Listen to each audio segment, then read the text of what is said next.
My parents sabotaged my scholarship interview to protect my brother's ego, then called me ungrateful when I moved out. Years later, they demanded my success fund his business and tried to blackmail me into coming home. So I brought proof and left the meltdown in front of everyone. Hey, Reddit!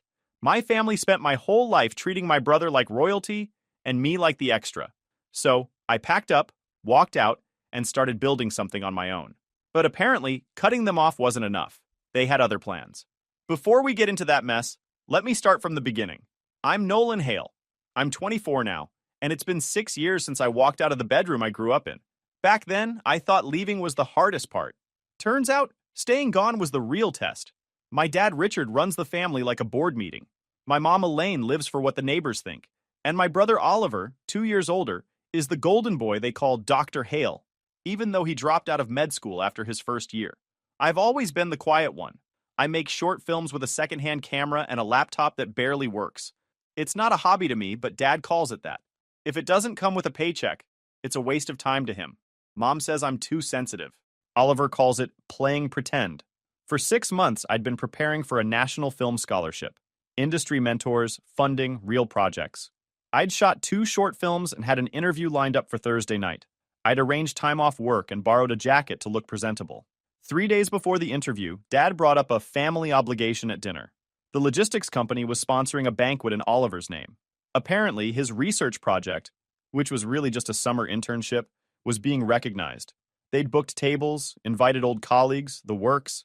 The banquet, same night as my interview. I told them I couldn't make it. Dad put his fork down and gave me that look like I'd just insulted him. Family comes first, he said. This scholarship could set up my career, I said back. Career? He laughed. You mean your editing? Nolan, be serious. You'll have plenty of chances to talk about your little videos. Mom chimed in about how it would look bad if I skipped. Oliver just smirked and said, it's not like anyone will miss you there. I tried to argue, but there's no point when Dad decides something. If you don't agree, you're selfish. If you push back, you're ungrateful. So I showed up at that stupid banquet, clapping along while Oliver gave a speech about future medical breakthroughs and listening to Dad brag about his 2 successful sons to people who didn't know the truth. I missed the interview. No reschedules, no second chances. I emailed them begging for another chance. They replied 3 days later. They'd already moved forward with other candidates. 6 months of work, gone. A week later, I saw a post online.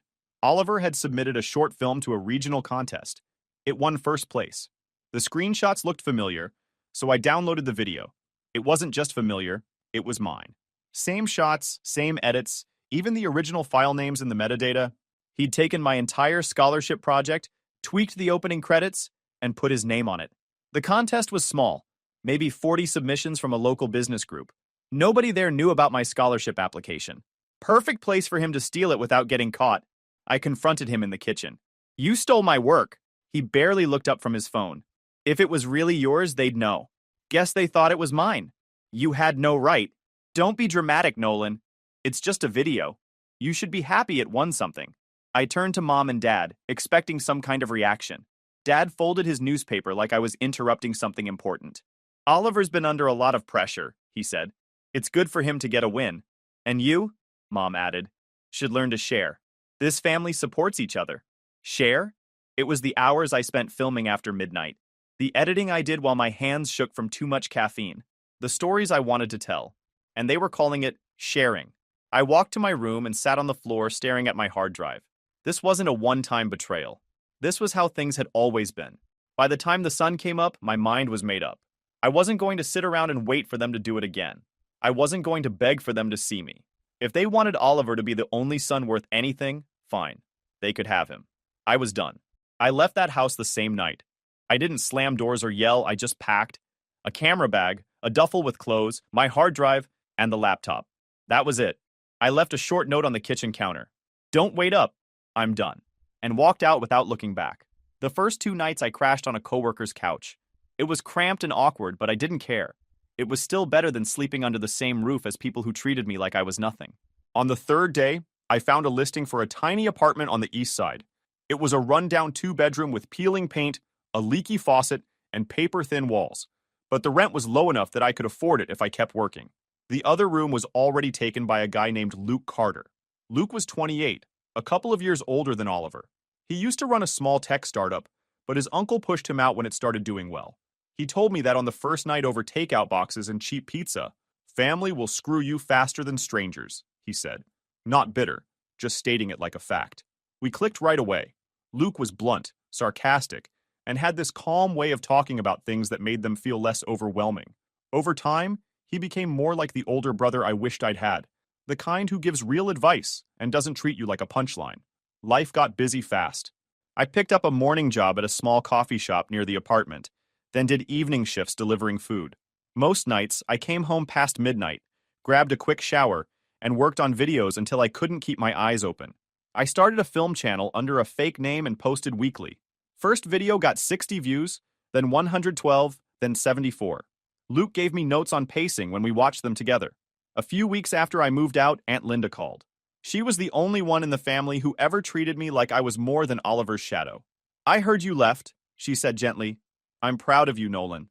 It was 2 sentences, but it meant more than any fake, "we're proud" text my parents ever sent. She asked if I needed anything. I told her no. Not because I didn't, but because I wanted to prove to myself that I could figure it out on my own. The first months were rough. Rent ate my paycheck. I lived on instant noodles. My editing setup barely worked. But it was mine. It was quiet, and no one told me I was wasting my time. Then, something changed. I made a short called Night Shift.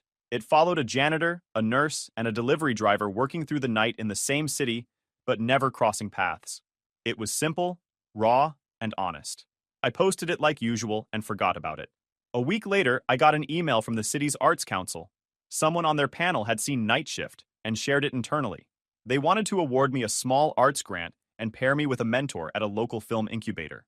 I stared at the screen for 5 minutes. The grant covered gear and rent, but the mentorship was the real prize. Access to professional editors and real feedback. When I told Luke, he grinned like he'd won the lottery. "This is it, man," he said. "This is how it starts." Aunt Linda cried when I called her. "I knew you'd make something of yourself," she said, and I could hear the pride in her voice. The grant was $8,000 over 6 months. Half went to rent and bills. The rest went to basic gear upgrades and festival fees. Not luxury money, just breathing room. For the first time, I felt like things might actually go somewhere. I wasn't just chasing something. I was catching it. A week after my short film started getting some attention, my mom texted me out of nowhere. "We're so proud of you. Come home soon." It felt fake. Too smooth. Too cheerful. I ignored it. 2 days later, Dad followed with, "It's time to come home and do something useful with your life." That one made me laugh. Useful to him always meant something that benefits Oliver. I didn't reply.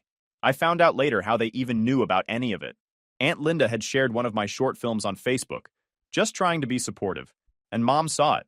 That's how she learned about the grant, the incubator mentorship, and everything else I was working toward. I guess she told Oliver because not long after, things started to go sideways. The first hit came in the form of an email. "We've received an anonymous complaint regarding your financial disclosures. Your grant will be paused pending review." It was from the Arts Council. Apparently, someone had reported me for lying on my application and misusing funds. They wouldn't say who, but I didn't have to guess. I sent them every invoice, receipt, and transaction I had, but the money was frozen until they finished reviewing. Then came the next blow. A video started circulating on social media, an edited clip that made it look like I'd admitted to stealing footage from another filmmaker. It was a sloppy cut-up of sentences from different behind-the-scenes videos I'd posted. The voice was mine, but the message wasn't. I figured no one would take it seriously. I was wrong. The comments were brutal. Fraud. Scammer. Fake. Sponsors ghosted me. A gear company suddenly pulled their offer. Someone was tanking my reputation. A few days later, a friend from the incubator sent me a link to a film festival's submission list. I scrolled down and froze. There it was. My concept, my script, even the working title, submitted under Oliver's name. He'd taken another unfinished project from my shared cloud folder and submitted it before I could. I was furious. Luke tried to calm me down. "You're not going to win this by reacting," he said. "That's what he wants. You need to think bigger." I knew he was right, but it still made me sick. Then everything escalated. I came home from a delivery shift one night and saw our apartment door slightly open. Inside was chaos. My editing setup was trashed, drawers were emptied, memory cards gone, camera lenses shattered. On my desk was a piece of paper with 4 words in thick black marker: "Stay in your lane." I called the police. They came, took photos, got my statement. No forced entry, no witnesses, no evidence of who did it. Without proof, one cop said. Especially if it's family, this is tough to pursue. The next morning, Luke found a camera wedged near the window, pointing into our living room. We'd been watched for weeks. The camera felt calculated, hidden carefully, covered in dust like it had been there a while. But the break-in felt different, angry, sloppy. My guess? Oliver planted the camera when he thought he was being smart. The break-in happened when he lost control. That changed everything. It wasn't jealousy anymore. This was deliberate, planned. Someone, and we both knew who, was trying to scare me into quitting. And for a while, it almost worked. I stopped uploading. I'd sit at my desk and stare at my blank timeline without touching a thing. My drive to work on anything evaporated. A part of me even thought about deleting the channel, selling my gear, and finding a job that didn't make me a target. But every time I considered giving up, I thought about that note. Stay in your lane. That's what they wanted.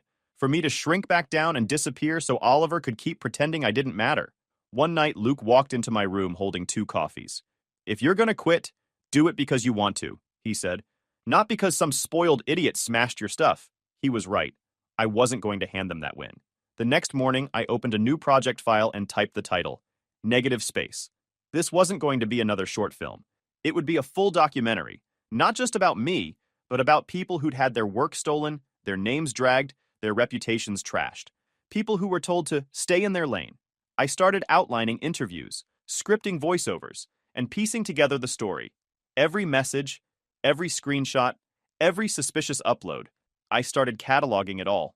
I quit the delivery job and kept the coffee shop. Luke covered part of my rent for a few months. The documentary took 4 months. Filming on weekends, editing after shifts, all-nighters twice a week. My mentor let me use the incubator's studio and software. Without that, my laptop would have died halfway through. Because I wasn't staying in the lane he built anymore. I was paving my own.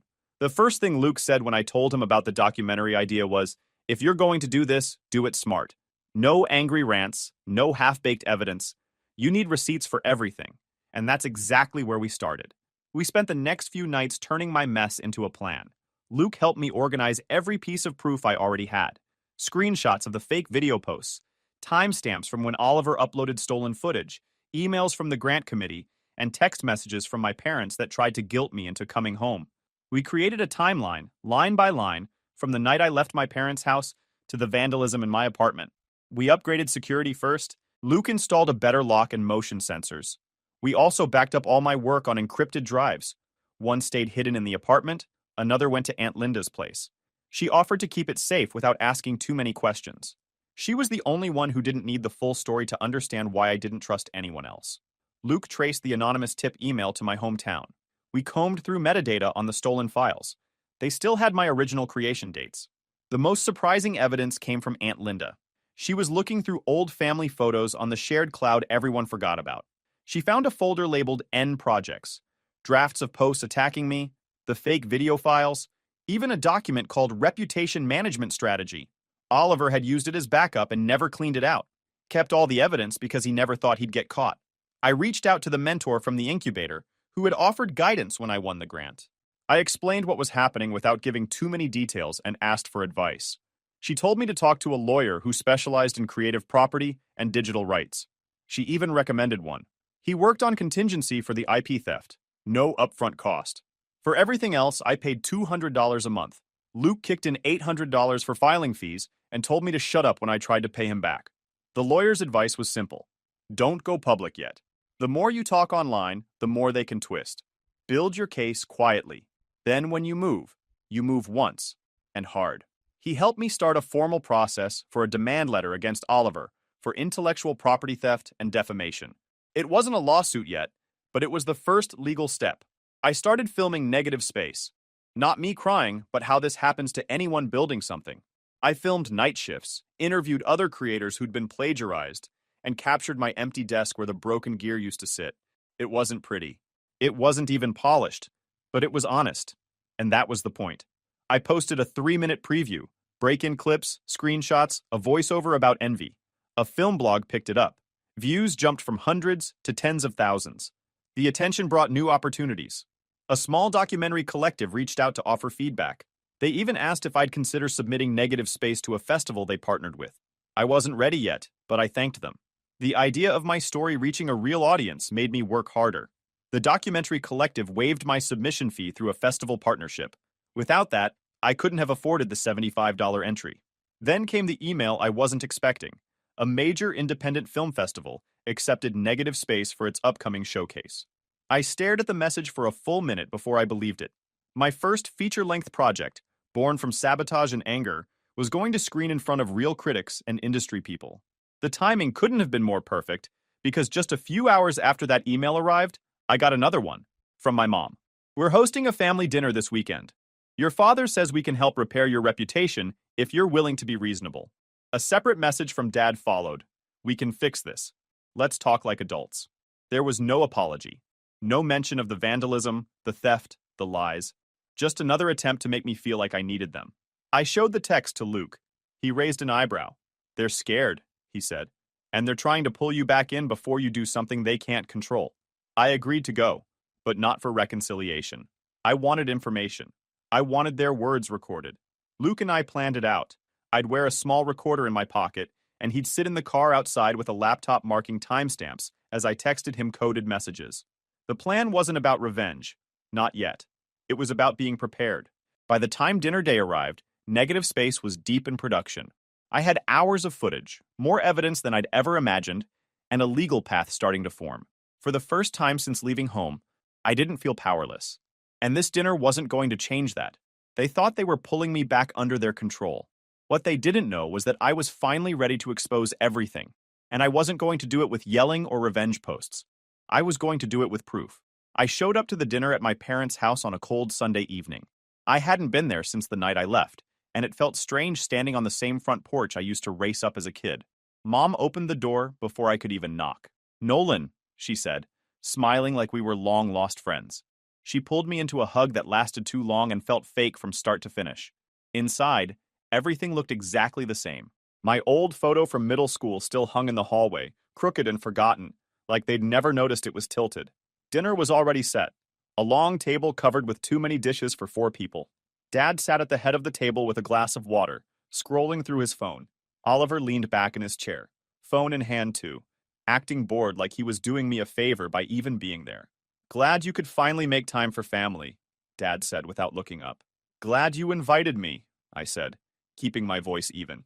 The small talk started right away. Questions about my little videos, comments about how I must be busy with all my online stuff. It was their way of downplaying everything without sounding obvious. I didn't bite. I answered each question calmly and kept my tone neutral. I knew every word mattered now, and I wanted them all on record. Halfway through the meal, Dad cleared his throat and set his phone down. "Let's talk about why we're really here," he said. "Your mother and I think it's time you started thinking about the future, about the family's future." I almost laughed. "And what exactly does that mean?" Mom leaned forward, folding her hands. "Oliver is starting a medical consulting practice," she said, as if the words were sacred. "It's an exciting opportunity, but he can't do it alone. We were thinking, maybe you could partner with him." "Partner how?" I asked, though I already knew. "You have a platform," Dad said. "A growing one. You could handle marketing, media, outreach, all that stuff you're good at. And in return, you'd be part of something bigger than your online projects." For years, they called my work a hobby. Now that Oliver needed help and I had an audience, suddenly it was a valuable skill. They didn't respect what I did. They just saw something they could use. Oliver smirked. "And let's be honest, Nolan. That whole plagiarism scandal and grant thing didn't do your reputation any favors. Partnering with me could help clean that up." I stared at him. "You mean the plagiarism scandal you caused?" He shrugged like it was nothing. "Water under the bridge. People forget things, but they don't forget when you're connected to someone successful." I took a slow breath. "So let me get this straight. You want me to use my work and name to boost Oliver's business so I can fix a problem he created?" Mom jumped in quickly. "This is a chance to put the past behind us. We're family, Nolan. Families help each other." I kept my voice steady. "When I was struggling to pay rent, where was that help? When my work was stolen, where was the help then?" Dad frowned. "You're being dramatic. We've always supported you. We gave you everything you needed." "You gave Oliver everything," I said, "and you blamed me for being upset about it." The room went quiet for a moment. Mom tried to recover with a softer tone. "We're trying to build a bridge here. Don't ruin it with bitterness. I leaned back in my chair. Bitterness isn't the problem. Reality is. That's when Dad slid a folder across the table. We had a draft agreement drawn up, he said. Just a basic family partnership document. Read it over. I opened it. The terms were vague and one-sided. It gave Oliver control over branding, content, and revenue decisions. My name was mentioned once, under marketing support. It was a joke. I closed the folder. I'll look at it, I said flatly, slipping it into my jacket pocket. I wasn't signing anything, but I wanted the document. It could be useful later. As we wrapped up dinner, Oliver followed me to the hallway while I was putting on my coat. You're not as important as you think you are, he said quietly. You can't win without us. I met his eyes. We'll see. He smiled that same smug smile he'd worn my entire life. Good luck with your little film thing. Hope it works out. Outside, the air felt colder than when I arrived. Luke was parked down the block, waiting in the car with his laptop open. I slid into the passenger seat and handed him a small piece of paper with a timestamp on it. He nodded. Every significant part of that conversation was recorded and marked. How'd it go? He asked. They want me to build Oliver's business for him, I said. And they think I owe them for everything they've done. Luke snorted. That's not surprising. But we got what we needed. Every word, I said. That night, I uploaded the audio files to an encrypted folder and sent a backup to the lawyer. I didn't feel satisfied or victorious. If anything, I felt numb. But I knew one thing for sure. They weren't trying to make peace. They were trying to pull me back under their control before I got too far away from them. And they still didn't understand. That control was gone. They just didn't know it yet. The day of the film festival felt like the biggest day of my life, and the scariest. Negative Space was finally finished. Luke and I arrived early. He helped me set up the small booth they gave us in the networking area. I printed a simple flyer. Negative Space. A story about betrayal, ownership, and building something from nothing. Nothing fancy. I just wanted people to understand what it felt like to be stepped on and still keep building.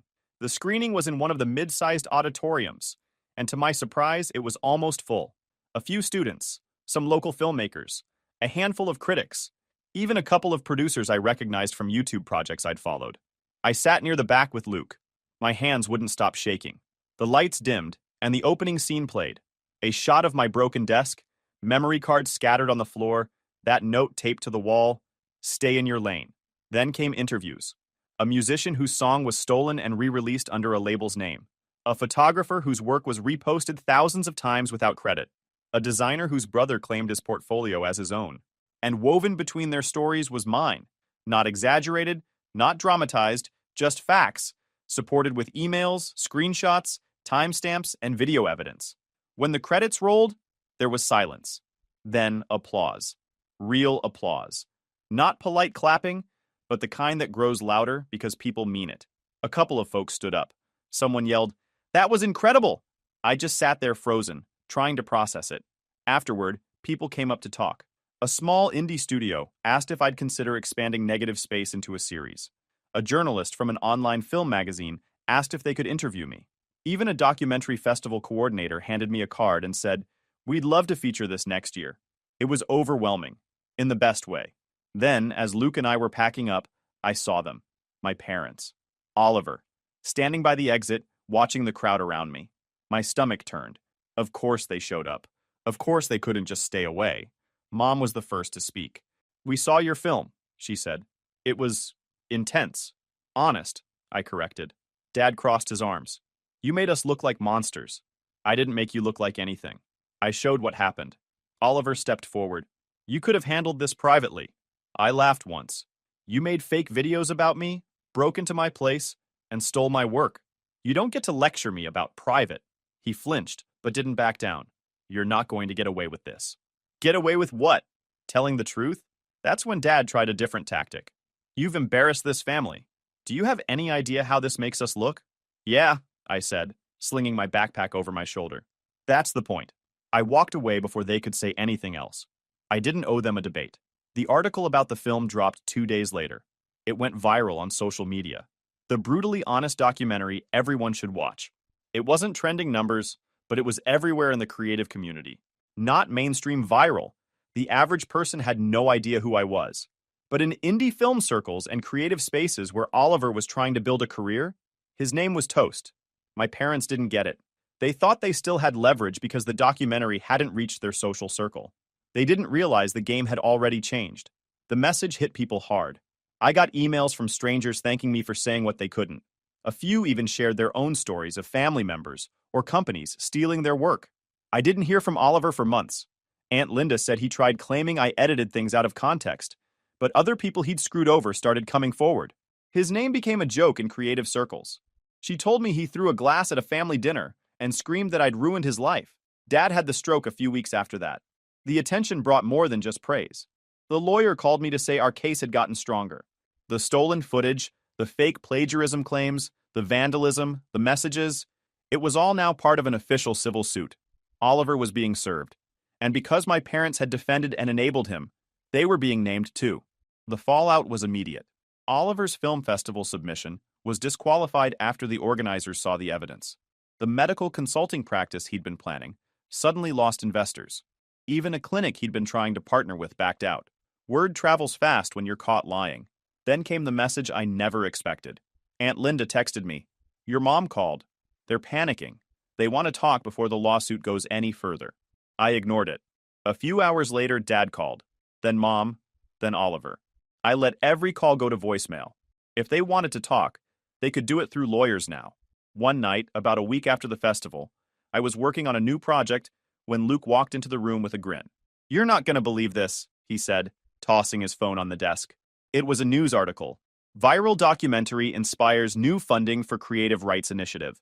A nonprofit had launched a grant to help small creators fight legal battles over stolen work, and they credited Negative Space as the inspiration. I didn't know what to say. I just sat there staring at the screen, realizing that something I made in a tiny apartment with borrowed gear was now sparking real change. Of course, my parents tried one last trick. A long, carefully written email showed up a few days later. We're sorry for how things turned out. We never meant to hurt you. Can we meet and talk about this? I read it once and deleted it, because the truth was, I didn't need them to understand anymore. I didn't need them to see my side or feel guilty. The damage was done, and now they had to live with the consequences, just like I had to live with theirs.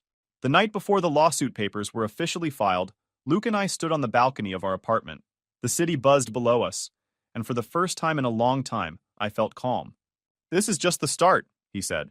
Yeah, I replied, watching the lights in the distance. But this time, I'm writing the story. The lawsuit was moving forward, slow but steady. Oliver's lawyer tried to settle twice, both times with insulting offers that basically said, let's pretend none of this happened. My lawyer rejected both. We weren't after a payout. We wanted accountability. The civil suit for defamation, theft of intellectual property, and property damage was strong. The digital forensics, the emails, the break-in evidence, the fake videos, it was airtight. Their defense strategy was basically, he's exaggerating, and that wasn't going to hold up. Then, one rainy night in late November, I got a knock on my door. When I opened it, Oliver was standing there, soaking wet, looking nothing like the arrogant version of himself I'd grown up with. He'd lost weight. His hands shook. This wasn't the same guy. This was someone who'd finally realized he put himself at rock bottom.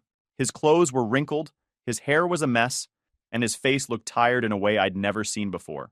Can I come in? He asked quietly. I hesitated, but stepped aside. He walked in slowly, scanning the place like he was searching for the version of me he used to know. I offered him a towel. He didn't take it. Dad's been sick, he said after a long pause. Stroke. Not too bad, but he's not the same. Mom's. She's not handling it well. I nodded. I heard. He rubbed his face. Everything's falling apart. Investors bailed. My name's trashed. Nobody wants to work with me. I can't even get interviews because every search result is about your documentary or the lawsuit. I leaned against the counter.